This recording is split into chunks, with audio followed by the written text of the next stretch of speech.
Au mariage de ma fille, mon ex s'est levé et a dit « Je paie, donc je parle ». Il a porté un toast à son nouveau mari en ajoutant « Espérons qu'il saura gérer une marchandise endommagée ». Les invités ont ri. J'allais me lever, mais son beau-père s'est avancé, lui a tendu une lettre et a dit « Il ne mérite pas ce moment. Lis-la ». Avant de commencer l'histoire, n'oubliez pas de laisser un like et de vous abonner à la chaîne pour voir plus d'histoires comme celle-ci. Jamais je n'aurais pensé que le mariage de ma fille serait l'endroit où je devrais la voir à nouveau le cœur brisé. Tout a commencé par le tintement délicat d'une flûte à champagne contre une assiette. Carter s'est levé. Il a affiché ce faux sourire de prétoire, celui qu'il arborait quand il voulait que les gens pensent qu'il comptait encore. « C'est moi qui paie », a-t-il dit en levant son verre, donc c'est moi qui parle. La salle s'est tue. Les gens ont tourné la tête, mi-curieux, mi-gênés. J'ai senti mon estomac se nouer. Il avait déjà été froid toute la matinée, consultant sa montre plus souvent qu'il ne s'occupait de sa fille. Il a commencé par des amabilités, une blague sur la longueur de la cérémonie, quelque chose de léger sur la nourriture. Les invités ont ri. Ma fille, Leia, a souri poliment. Je voyais bien que ce n'était pas sincère. Puis sa voix a changé.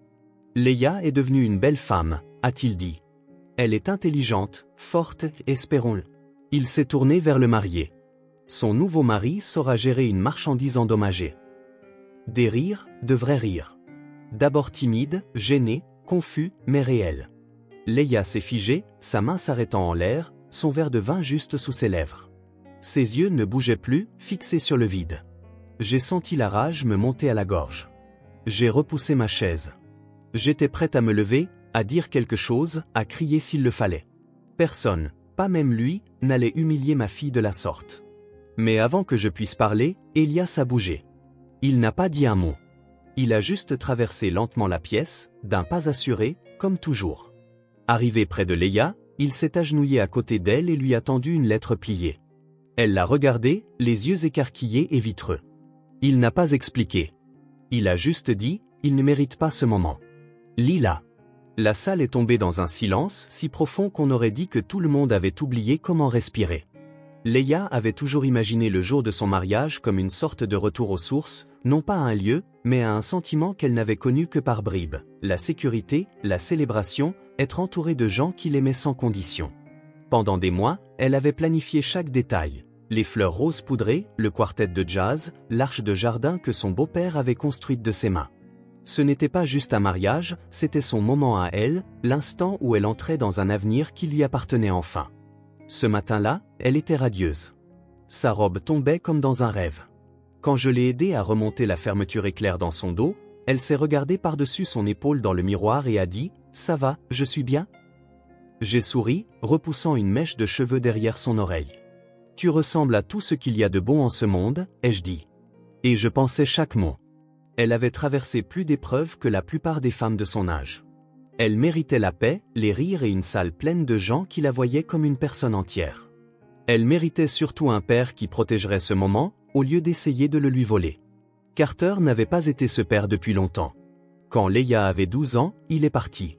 Un de ses départs lents, déguisé en ambition. Plus de réunions, plus d'heures au cabinet, plus de nuits où il ne rentrait pas. Finalement, il a déménagé, lui disant que c'était mieux ainsi. Puis il a cessé d'appeler. Aucune explication, juste l'absence. Ce qui blessait le plus Leia, ce n'était pas son départ, c'était que lorsqu'il se montrait anniversaire, remise de diplôme, il la traitait comme un accessoire dans une histoire de rédemption qu'il n'avait jamais méritée. Quand j'ai rencontré Elias, je ne cherchais pas une seconde chance en amour. J'étais concentré sur l'éducation de ma fille et j'essayais d'empêcher que les morceaux brisés ne nous blessent trop profondément. Mais Elias était d'une constance que je n'avais jamais connue auparavant, gentil, calme et profondément présent. Il n'a jamais essayé de remplacer Carter. Il était juste là.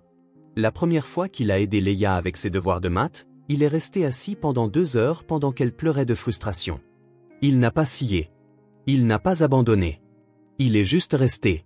À 14 ans, elle a arrêté de l'appeler Elias et a commencé à l'appeler papa. Elle l'a fait d'elle-même. Sans pression de ma part, sans conversation gênante. Un jour, elle est entrée dans la cuisine, a montré un dessin qu'elle avait fait pour l'école et a dit « J'ai fait ça pour papa ». Et il a souri, sans sourciller, comme s'il avait toujours attendu qu'elle le dise. Alors, quand Leia s'est fiancée, il était logique qu'Elias la conduise à l'hôtel. Elle le lui a demandé avec un mot manuscrit. Il l'a lu en silence, a hoché la tête et l'a serré dans ses bras comme seul un vrai père sait le faire. Carter n'était pas content, mais il n'a pas dit grand-chose. Au lieu de cela, il a proposé de payer le mariage. Il a dit que c'était le moins qu'il puisse faire. J'aurais dû savoir que cette phrase n'était pas de la générosité, c'était un avertissement. Leia hésitait. Je me souviens qu'elle m'a demandé, « Tu crois que c'est un piège ?» Et j'ai répondu, « Ma chérie, peu importe qui paie. Ce qui compte, c'est qui est là quand ça compte vraiment. » Elle a hoché la tête, mais je voyais l'incertitude vaciller encore derrière ses yeux. Le jour du mariage, Carter est arrivé en retard. Sa cravate était trop lâche, son eau de Cologne trop forte. Il a serré la main de personne dont il se souvenait à peine et a souri comme si c'était lui qui la mariait. Je suis resté à l'écart. Je ne voulais pas de scène. Je voulais juste que la journée se passe bien pour Leia. Au début de la cérémonie, Elias se tenait à ses côtés, au fond de l'allée. Il avait l'air calme, mais je pouvais voir l'émotion dans ses yeux. La musique a commencé. Elle a tendu la main et a pris son bras. Et la façon dont elle l'a regardé, ce petit regard reconnaissant, disait tout. Elle marchait vers son avenir, s'accrochant à l'homme qui l'avait réellement accompagné tout au long de sa vie. La cérémonie s'est déroulée parfaitement. Les vœux, les alliances, le baiser. Tout le monde a applaudi, même Carter, bien qu'il n'ait pas eu l'air sincère. À la réception, Leia tourbillonnait sur la piste de danse avec Jonah, son nouveau mari, riant de cette manière pleine et entière qui faisait que les gens tombaient amoureux d'elle. Un instant, je me suis laissé croire que Carter resterait silencieux, que peut-être, pour une fois, il comprendrait que ce n'était pas à propos de lui. J'avais tort. Car lorsqu'il s'est levé pour porter son toast, j'ai vu cette vieille lueur dans ses yeux, celle qui disait qu'il n'était pas là pour la célébrer, elle, mais pour lui rappeler qui détenait autrefois le pouvoir. Et à ce moment-là, tout a commencé à s'effilocher. La salle brillait, des bougies vacillaient sur chaque table. Leia riait, les joues roses de la danse, sa main enroulée autour de celle de Jonah alors qu'il se chuchotait à l'oreille entre deux bouchées de gâteau. Son voile avait été rangé, mais les épingles scintillaient encore dans ses cheveux. Elle donnait l'impression d'être enfin entrée dans sa propre vie. Elias et moi nous tenions sur le côté, la regardant. Nous n'étions pas le genre de parents à planer, mais nous savions à quel point ce jour comptait, pas seulement pour elle, mais pour nous aussi. Nous avions attendu des années pour la voir en sécurité, joyeuse, libérée de tout fardeau. Je me suis penché vers Elias et j'ai dit, on a réussi. Il a juste souri, un de ces petits sourires qui disent tout sans un mot. Puis nous l'avons entendu.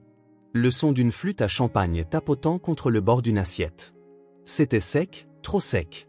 Le genre de son qui tranche n'est une centaine de conversations à la fois. Carter était debout. Il tenait son verre haut et arborait ce sourire en coin que j'avais vu 100 fois dans les prétoires et les salles de conférence, le genre de sourire qui dit qu'il n'est pas là pour partager, mais pour se donner en spectacle. « C'est moi qui paie », a-t-il dit en balayant la salle du regard, donc c'est moi qui parle. Leia s'est figée, sa tête s'est tournée lentement vers lui. Jonah a cherché sa main, sentant que quelque chose avait changé. Quelques invités ont applaudi poliment, s'attendant à ce qu'un toast de père soit doux, peut-être émouvant. Je savais mieux. J'ai senti la peau de ma nuque se tendre. Carter s'est éclairci la gorge. Tout d'abord, a-t-il dit, quelle belle soirée.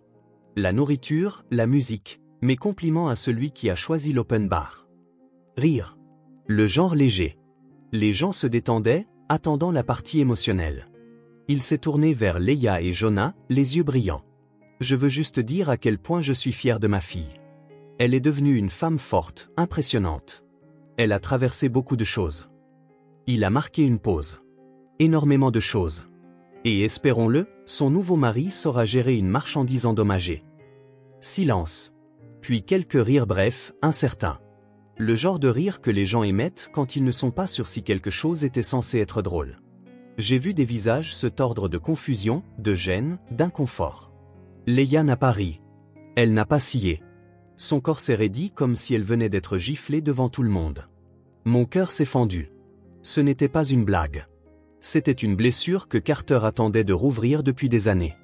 Et il l'a fait devant tout ce qu'elle aimait, à son mariage, dans une pièce où elle aurait dû se sentir intouchable. Je me suis levé. Mon corps a bougé avant que mon esprit ne rattrape le mouvement. Je n'allais pas le laisser avoir le dernier mot. Pas encore. Pas ici. Peu m'importait que les gens regardent. Peu m'importait que ce soit son argent sur la facture. J'aurais mis le feu à toute la soirée si cela signifiait la protéger de ce genre de cruauté. Puis j'ai senti une main sur mon poignet. Elias. Il n'a pas dit un mot. Il n'en avait pas besoin. Il m'a jeté un regard et j'ai su qu'il gérait la situation. Et plus important encore, Leia avait plus besoin de lui que de moi à ce moment-là. Il s'est avancé, calme et déterminé, de cette démarche qui faisait que les gens s'écartaient de son chemin sans réfléchir. Il a atteint la table de Leia et s'est agenouillé à côté d'elle. Son visage était toujours pâle, sa mâchoire si serrée que je pouvais voir le muscle tressaillir près de son oreille. Il a chuchoté quelque chose que je n'ai pas pu entendre. Puis il a sorti un papier plié de sa veste et l'a posé dans sa main. Elle l'a regardé, confuse. Il a chuchoté à nouveau, juste une phrase. Il ne mérite pas ce moment. Lila. La salle entière regardait en silence complet. Même Carter s'est rassis lentement, les yeux se rétrécissant d'irritation. Il ne s'attendait pas à être défié. Il ne s'y attend jamais. Ni par moi, ni par personne. Certainement pas par l'homme qu'il avait discrètement remplacé dans tout ce qui avait jamais compté. Les doigts de Leia tremblaient légèrement alors qu'elle dépliait la lettre. Jonah a de nouveau cherché sa main, lui donnant un point d'ancrage. J'ai retenu mon souffle. Tout le monde aussi. Quelque chose avait changé. On pouvait le sentir. La musique s'était arrêtée. Les vers restaient intacts. L'air était lourd. Personne n'était sûr de ce qui se passait, mais nous savions tous que quelque chose d'important allait être dit. Quelque chose de vrai. Et pour la première fois de la journée, Carter n'avait plus le contrôle. Leia baissa les yeux sur le papier plié dans sa main, comme s'il pouvait lui brûler les doigts. Ses cils papillonnèrent, mais elle ne scia pas. Sa gorge bougea alors qu'elle déglutissait, lentement, raidement. Puis elle déplia la lettre. Le papier fit un léger bruit en s'ouvrant, mais ce fut la chose la plus forte dans la pièce. Chaque fourchette, chaque murmure, chaque souffle s'était arrêté. Elle jeta un dernier regard à Elias, toujours agenouillé à côté d'elle, puis se leva de sa chaise. Sa chaise racla doucement contre le sol alors qu'elle se mettait debout. Sa voix n'était pas forte. Elle n'en avait pas besoin. Le silence dans la pièce la rendait comme amplifiée, aiguë et tremblante à la fois. Elle commença à lire, « À ma fille. Tu n'es pas endommagée. Tu es en guérison. Il y a une différence, et elle compte. » Sa voix se brisa une demi-seconde, mais elle continua. « Tu n'as jamais été brisée. Tu étais en croissance. La douleur que tu portais n'a jamais été la tienne au départ. Elle venait du silence, de l'absence, des promesses faites puis reprises sans explication. » Les invités se penchèrent. Chaque mot tombait comme une pierre dans l'eau. Des ondes parcoururent les visages dans la foule, demoiselles d'honneur, vieux voisins, parents éloignés, tous regardant cette jeune femme se décomposer et se reconstruire en temps réel. Je t'ai regardé essayer de comprendre pourquoi il n'était pas là. Je t'ai vu attendre des appels qui ne venaient pas. Je t'ai vu sourire à travers tes larmes quand il manquait des anniversaires, des spectacles, ta première visite d'université. Et j'ai vu la façon dont tu espérais encore. Tu as toujours espéré. Ses mains agrippèrent la lettre plus fort. Elias se leva lentement derrière elle, pas assez près pour interrompre, mais assez près pour la soutenir si elle faiblissait. Tu m'as demandé une fois si cela avait un sens de continuer à espérer, si c'était idiot de continuer à aimer quelqu'un qui avait oublié de t'aimer en retour. Je ne savais pas quoi répondre alors, mais je le sais maintenant. Ce n'était pas idiot. C'était courageux.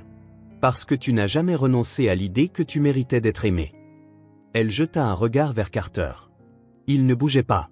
Son expression était figée quelque part entre un froncement de sourcils et l'incrédulité. Il n'était pas habitué à être interpellé ainsi. Certainement pas publiquement. Pas par sa propre fille.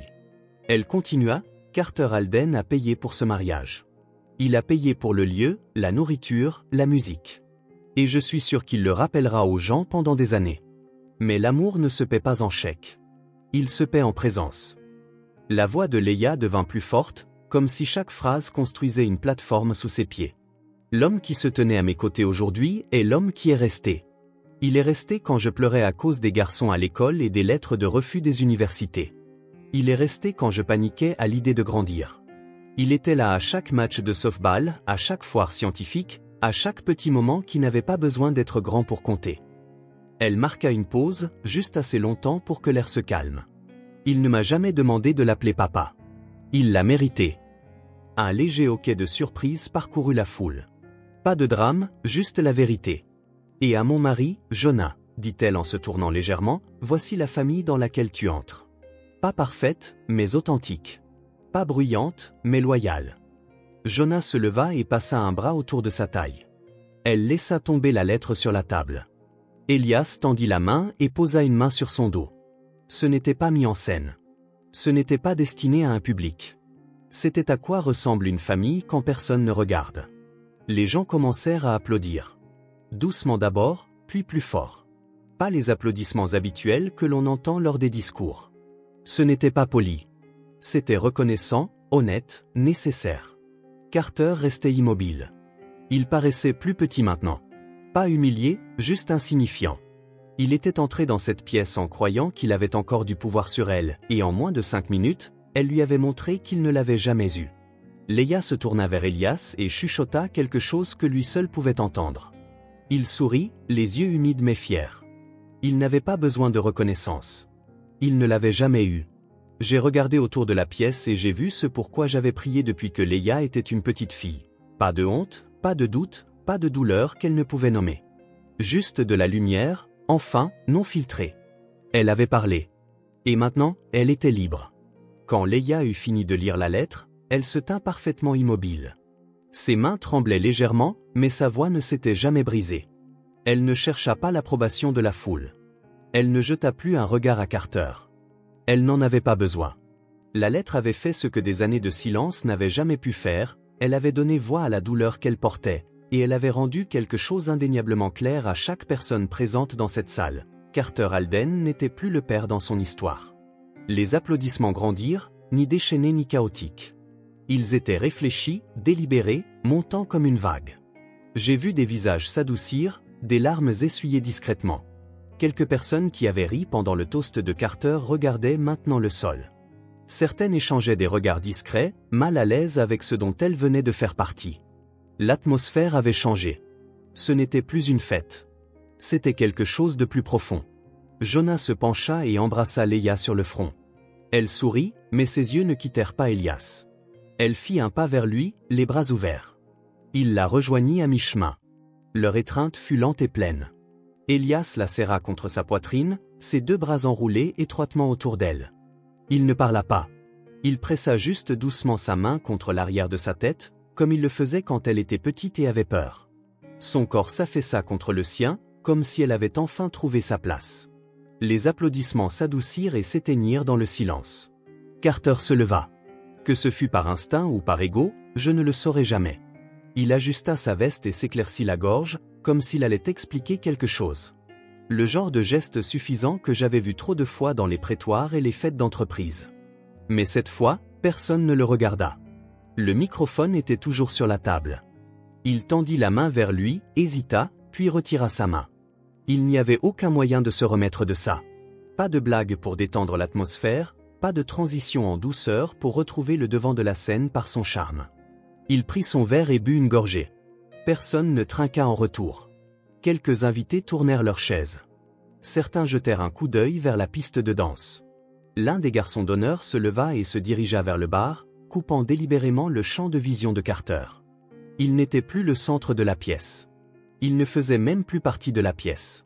Il était devenu le bruit de fond, le bourdonnement d'une vieille chanson que personne n'écoute, seulement entend. Carter ne partit pas en claquant la porte. Cela aurait attiré l'attention. Il détestait perdre le contrôle, mais il détestait encore plus faire pitié. Alors il fit ce que font les hommes comme lui quand ils sont acculés. Il disparut discrètement, avec un sourire forcé. Il se glissa par la porte latérale près de la terrasse. Je le regardais s'enfoncer dans la nuit, comme un homme s'éloignant d'une maison qu'il n'avait pas construite et où il n'avait jamais vraiment vécu. Leia le regarda partir, mais il n'y avait aucune douleur dans ses yeux. Seulement du soulagement. Elle expira une fois, lentement, profondément, et se retourna vers Jonah. Alors, quelque chose de beau se produisit.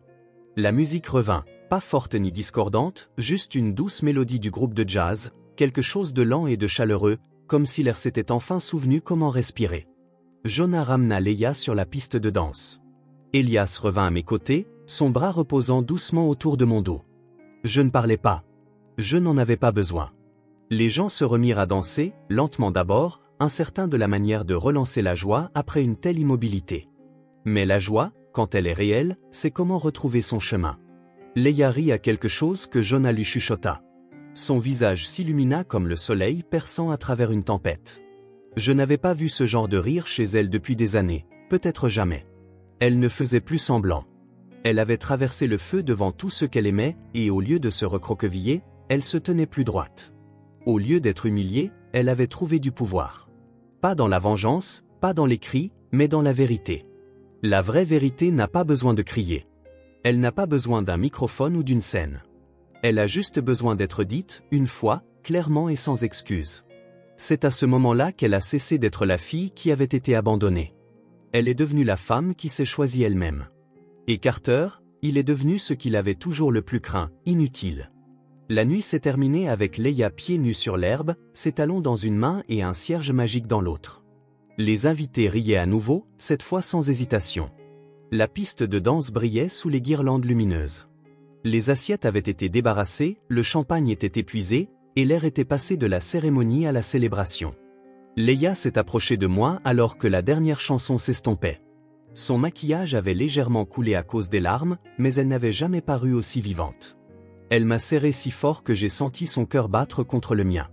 Je l'ai tenue près de moi, plus longtemps que d'habitude. Elle s'est reculée juste assez pour me regarder dans les yeux et a dit « Merci de ne jamais m'avoir laissé croire que j'étais ce qu'il me faisait ressentir. » Je n'ai pas répondu avec des mots. J'ai juste pris son visage entre mes mains et embrassé son front. Elle n'avait pas besoin d'un discours. Elle en avait assez fait pour une journée. Elle avait fait ce que beaucoup de femmes adultes passent une vie à essayer de faire. Elle s'est tenue devant la blessure et a dit « Ce n'est pas ma faute ». Elias s'est approché un instant plus tard, silencieux comme toujours, tenant son bouquet et souriant comme un homme qui venait de voir sa fille gagner quelque chose de plus grand que des applaudissements. Elle s'est tournée vers lui sans hésitation et s'est appuyée contre sa poitrine comme elle l'avait fait 100 fois auparavant. Il a posé son menton sur le haut de sa tête. Je les ai regardés et j'ai senti quelque chose se serrer dans ma gorge. C'était l'homme qui s'était montré quand ça comptait. L'homme qui était resté. L'homme qui n'avait jamais rien demandé mais qui avait tout donné. Léa n'a jamais eu besoin de l'appeler papa pour qu'il en soit un. Plus tard dans la soirée, alors que les invités commençaient à partir et que le lieu baissait ses lumières, Jonah est venu nous remercier. Pas seulement pour le mariage ou pour avoir élevé Léa, mais pour ce qui s'était passé après le toast. Il a dit, la plupart des gens n'ont pas la chance d'épouser quelqu'un qui sait déjà comment se défendre. Vous m'avez donné une femme qui connaît sa valeur. Cette phrase m'est restée. Les gens passent des années à essayer de se démêler des histoires que d'autres ont écrites pour eux. Des histoires sur qui ils sont, ce qu'ils valent, ce qu'ils méritent. Carter a essayé d'écrire une de ces histoires pour Léa. Mais elle l'a déchirée devant lui. Et ce faisant, elle s'est donné une nouvelle fin. Une fin honnête. Une fin qui était la sienne. Quant à Carter, nous n'avons plus eu de ses nouvelles depuis cette nuit-là. Il n'a pas appelé. Il n'a pas écrit. Et ce silence, pour une fois, n'était pas douloureux. Il était paisible. Toutes les absences ne sont pas des blessures. Certaines sont des cadeaux. Dans les semaines qui ont suivi le mariage, les gens n'arrêtaient pas d'appeler, d'envoyer des SMS, d'écrire des mots. Certains se sont excusés d'avoir ri. D'autres ont dit qu'ils n'avaient jamais rien vu d'aussi courageux. Quelques-uns ont dit qu'ils ne pourraient plus jamais regarder Carter de la même manière. Je n'ai pas répondu à la plupart de ces messages. Ce moment ne concernait pas leur culpabilité ou leur réflexion. Il concernait la liberté de Léa. Elle et Jonah sont partis en lune de miel quelques jours plus tard.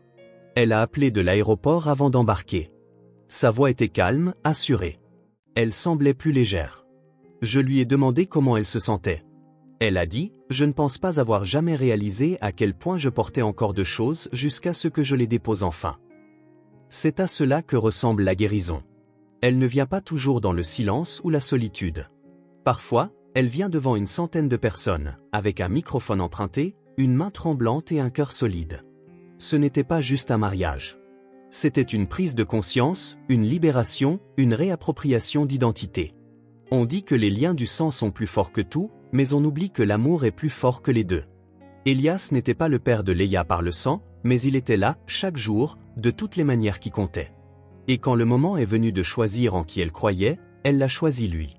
C'est à cela que ressemble le véritable amour. Ce qui s'est passé au mariage de ma fille n'était pas juste un moment. C'était un rappel. Vous n'êtes pas défini par les gens qui vous ont manqué. Vous n'êtes pas brisé parce que quelqu'un d'autre est parti. Et vous n'êtes jamais, jamais une marchandise endommagée. Vous méritez un amour qui se manifeste, un amour qui écoute, un amour qui reste.